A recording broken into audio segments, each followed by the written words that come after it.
नमस्कार. I am doctor Gayatri Pandit. Welcome to my channel learning with Gayatri. आज आपण बघणार आहोत पाचवीच्या स्कॉलरशिप परीक्षेमध्ये जोड शब्द असं जो प्रश्न असतो. पाचवीचा जो स्कॉलरशिपची जी परीक्षा असते ना, प्री अपर प्रायमरी स्कॉलरशिप एक्झामिनेशन, तर याच्यामध्ये जोड शब्द असा एक कन्सेप्ट तुम्हाला विचारला जातो. तर जोड शब्दाचा अर्थ काय? तर दोन शब्द एकत्रित येतात. काही वेळेला त्याच अर्थाचा दुसरा शब्द येतो, काही वेळेला निरर्थक शब्द येतो. असे ह्याचे प्रकार आहेत. तर ह्याचा उपयोग कशासाठी केला जातो? तर जो शब्द असतो, जे सांगायचं असतं, त्याचा थोडासा व्यापक अर्थ असतो त्याच्यामध्ये. तर व्यापक शब्द कशासाठी असतो?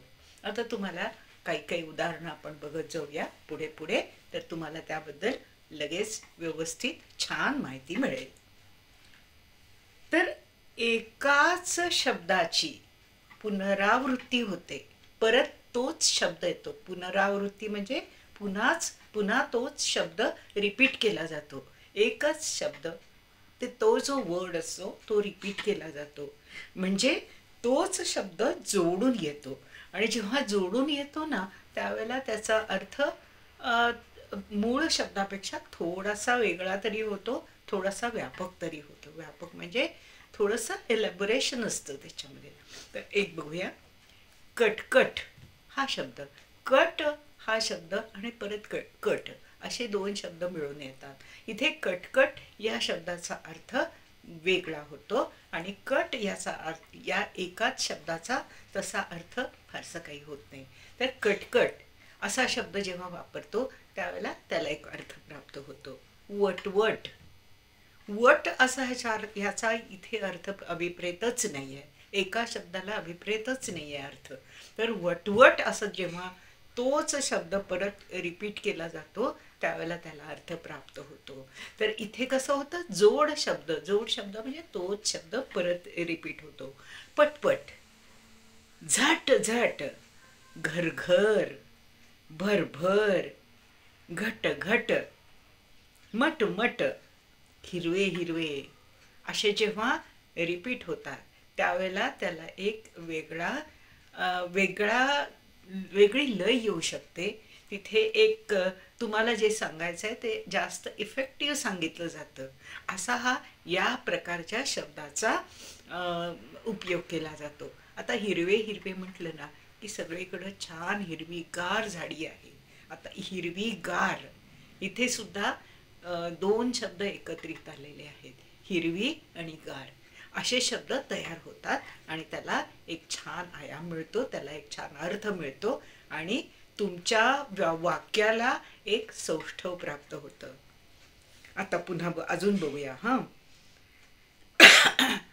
अर्थ नसलेला शब्द तिथे रिपीट होतो. आता उदाहरणार्थ अर्थ असल, आता इथे दोन्ही अक्षरांना अर्थ आहेच असं नाही. हिरवे हिरवे या शब्दाला अर्थ आहे, पण या ठिकाणी अर्थ घंटा बिंटा. आता घंटा ह्याला अर्थ आहे, बिंटाला अर्थ काही नाही. पण घंटा बिंटा घेऊन ये जरा असं जर सांगितलं तर नुसतीच घंटा नाही आहे, तर घंटेबरोबर अजून काही सामान जे सांगितलेलं असेल ते सामान घेऊन ये असा त्याला अर्थ प्राप्त होतो. म्हणजे त्याला थोडासा व्यापक अर्थ मिळतो. पाणी बिणी, पाणी बिणी. आता बिणीला काय अर्थ नाही. पाणी बिणी सगळं मांडलं का असं म्हटलं तर पाणी बिणी याच्याबरोबर ताट, वाटी, प्लेट्स, चमचे, ग्लासेस असा ह्याचा अर्थ होऊ शकतो. पाणी बिणी घेतलं का. तर इथे अर्थ थोडासा व्यापक होऊ शकतो. अजून बघूया. थट्टा बिट्टा. आता थट्टा बिट्टा करू नको. थट्टा बिट्टा म्हणजे फार चेष्टा करू नकोस. इथे एवढं सगळं त्याच्यामध्ये अंतर्भूत होतं. अजून बघूया. जेवण खाणे, जेवण खाण.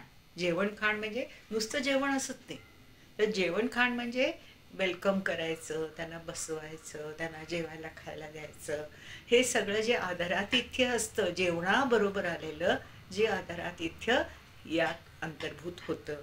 आता हे बघा, ह्या तुम्हाला अर्थ नसलेला शब्द जो जोड शब्द आहे त्याच्याबद्दल आपण आता माहिती घेतली. आता अजून एक तुम्हाला प्रकार सांगते, तो म्हणजे त्याच गटातला दुसरा शब्द निवडला जातो आणि तो जोड शब्द होऊ शकतो. आता उदाहरणार्थ सांगते, शंख शिंपले. आम्ही नदीकाठी गेलो होतो किंवा समुद्राकाठी गेलो होतो, तिथे शंख शिंपले गोळा केले. तिथे शंख आणि शिंपले एवढंच गोळा केलेलं असण्याची शक्यता कमी आहे. तिथे छान छान दगड मिळाले, तेही आम्ही घेतले. आता त्या ठिकाणी नुसते शंख आणि शिंपले याच्या व्यतिरिक्त सुद्धा समुद्रातला काही काही काही काही काही काही गोष्टी मिळू शकतात तिथे. तर हे सगळे घेतले असा त्याचा अर्थ थोडासा व्यापक होऊ शकतो. आता अजून तुम्हाला सांगते, शेतीवाडी. आता शेती आणि वाडी ह्याला एकच अर्थ आहे. शेती म्हणजे शेती आणि वाडी म्हणजे जी ज्या ठिकाणी मोठी झाडं लावलेली असतात त्याला वाडी म्हणतात. विशेष करून सुपारीची वाडी किंवा नारळाची वाडी ह्याला वाडी असा शब्द वापरला जातो आणि विशेष करून हा वाडी कोकणामध्ये वापरला जातो. तर शेतीवाडी, तुमची शेतीवाडी कशी आहे हो असं जर एखाद्याला विचारलं तर त्याच्यामध्ये शेतीवाडी, शेतीतलं उत्पन्न कसं आहे, वाडीतलं उत्पन्न कसं आहे, तुमचं सगळं ठीकठाक चाललेलं आहे ना, असा त्याचा अर्थ होतो. तर कागदपत्र, कागद आणि पत्र, पत्र ही कागदाचंच असतं, पण कागदपत्र असं म्हटलं की अनेक प्रकारचे कागद, त्याच्यामध्ये अर्ज असू शकतील, त्याच्यामध्ये आणखीन कुणाची तरी पत्र असू शकतील किंवा कुठेतरी सबमिट करायचे जे कागद असतात ते सुद्धा असू शकतील. इथे फक्त कागद आणि पत्र एवढंच अभिप्रेत नाही आहे, तर कागदपत्र म्हणजे अनेक प्रकारचे डॉक्युमेंट्स असं म्हटलं जातं. डॉक्युमेंट्समध्ये तुम्हाला कागदपत्र असा शब्द वापरला गेलेला तुम्हाला ऐकवात येतो. आता अजून सांगते तुम्हाला, मीठ मिरची. आता त्याच गटातलं आहे मीठ आणि मिरची, स्वयंपाकघरातलंच आहे ना. मग इथं मीठ मिरची असं जर म्हटलं तर तुम्हाला मीठ, मिरची, मसाला, नंतर अजूनही काही फोडणीच्या दाण्याचं किंवा अजूनही वेगळ्या वेगळ्या प्रकारचे मसाले असतात, ते सगळे या मीठ मिरचीमध्ये अंतर्भूत होतात. फक्त मीठ आणि मिरची असं नाही, तर मीठ मिरची बरोबर येणारे बाकीचे सगळे जे मसाला इत्यादी वाटण वगैरे हे सगळं जे असतं ना ते त्याच्यामध्ये अंतर्भूत होतं. दात ओठ हा पण जोड शब्द आहे. आता ओठाच्याच रांगेतला हा ओठाच्याच रांगेतला दात हा शब्द आहे. आपले अवयव आहे ते, पण दात ओठ म्हटलं की काय होतं, त्याच्याबरोबर बाकीचे दात ओठ खाणे, दात ओठ खाणे हा एक वाक्प्रचार होऊ शकतो. दात ओठ खाणे म्हणजे रागावणे, खूप राग येणे, त्याला दात ओठ खाणे असं म्हणतात. इथं दात ओठ असा जोडीनं शब्द आला. यातलाही प्रकार तुम्हाला आता समजला. आता अजून एक प्रकार असतो ह्याच्यातला, तो म्हणजे तोच शब्द थोडासा ट्विस्ट करून जोड शब्द तयार केला जातो. थोडासा ट्विस्ट होतो त्याच्यामध्ये. आता अधून मधून, मधून हा शब्द आहे, पण मधून बदलून, मधून मध्ये बदल करून अधून मधून. आता अधूनला ह्याला अर्थ नाही आहे, पण मधून मधला थोडासा बदल झाला आणि अधून मधून असा शब्द तयार झाला. अजून तुम्हाला सांगते, अवती भवती. भवती असा शब्द आहे, पण अवतीला काय अर्थ आहे का, त्यातच फक्त थोडासा बदल केला. अवती भवती. काही ठिकाणी काय होतं, आगळा वेगळा, वेगळा वेगळा असा शब्द आहे. मग वेगळामध्ये आ एवढाच बदल केला आणि आगळा वेगळा असा शब्द तयार झाला. आणि कुठला, करार मदार. करार हा शब्द आहे. करार म्हणजे कॉन्ट्रॅक्ट. एखादा करार करायचा म्हणजे कॉन्ट्रॅक्ट करायचं, तर त्या कॉन्ट्रॅक्टला करार असा शब्द मराठीमध्ये आहे. तर करार मदार, क एवढाच बदल केला आणि मदार हा शब्द घातला, तर करार मदार हा शब्द तिथे तयार झाला. एकटा दुकटा. एकटं दुकटं जाऊ नको बरं का, असं सांगितलं जातं ना कुठेतरी ऑड ठिकाणी किंवा एखाद्या रिमोट ठिकाणी जर एकटं दुकटं जाऊ नको असं सांगितलं जातं ना घरातून, तर त्यावेळेला एकटा हाला शब्द आहे. दुकटाला काय शब्द आहे का? नाही. तर इथे ए बदलून तिथे फक्त दू घातला. तिथे एकटा दुकटा असा शब्द. एकटा दुकटा म्हणजे फक्त एकटंच तू जाऊ नको, तुझ्याबरोबर कोणीतरी असू दे. त्या ठिकाणी एवढं सेफ नाही आहे, एवढं सगळं त्याच्यामध्ये एकटा दुकटा जाऊ नकोस एवढ्यामध्ये सगळं अंतर्भूत होतं. तर याचा उपयोग अशा पद्धतीनं जोड शब्दाचा थोडासा व्यापक अर्थ तयार करून तो जोड शब्द वापरला जातो. अजूनही तुम्हाला सांगते, काही वेळेला काय होतं, शब्दाच्या अर्थाचाच दुसरा शब्द जोडून जोड शब्द तयार होतो. आता मगाशी पण आपण बघितलं, तर कोर्ट कचेरी, कोर्ट आणि कचेरी दोन्हीला एकच अर्थ आहे. कोर्ट म्हणजेच कोर्ट आणि कचेरी म्हणजे मराठीमध्ये कोर्टला कचेरी म्हणतात. मग कोर्ट आणि कचेरी, आता काय झालंय, कोर्ट हा शब्द मराठीमध्ये सर्रास वापरला जातो. तर आपल्याला कोर्ट आणि कचेरी, कचेरीला जातो असं अलीकडे म्हटलं नाही जात, तर कोर्टाला जातो असं म्हटलं जातं. त्यामुळं कोर्ट कचेरी हा त्याच अर्थाचा दुसरा शब्द त्या ठिकाणी जोड शब्द म्हणून वापरला गेलेला आहे. आता हाल अपेष्टा, हाल अपेष्टा, अपेष्टा ही त्याच अर्थाचा शब्द आहे आणि हाल हाही त्याच अर्थाचा शब्द आहे. तर हाल अपेष्टा, हाल आणि अपेष्टा असा जोड शब्द वापरल्या कारणानं इथं फार कष्ट झाले, फार फार हाल अपेष्टा सोसल्या, तिथं कष्ट खूप घेतले गेले, तिथं खूप कष्ट झाले, अनेक लोकांनी तिथे कष्ट घेतले, असं तिथे हाल अपेष्टा खूप होत्या. या वाक्यामध्ये हा सगळा अर्थ अभिप्रेत असतो.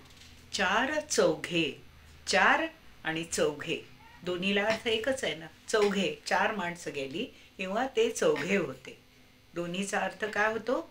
चारच.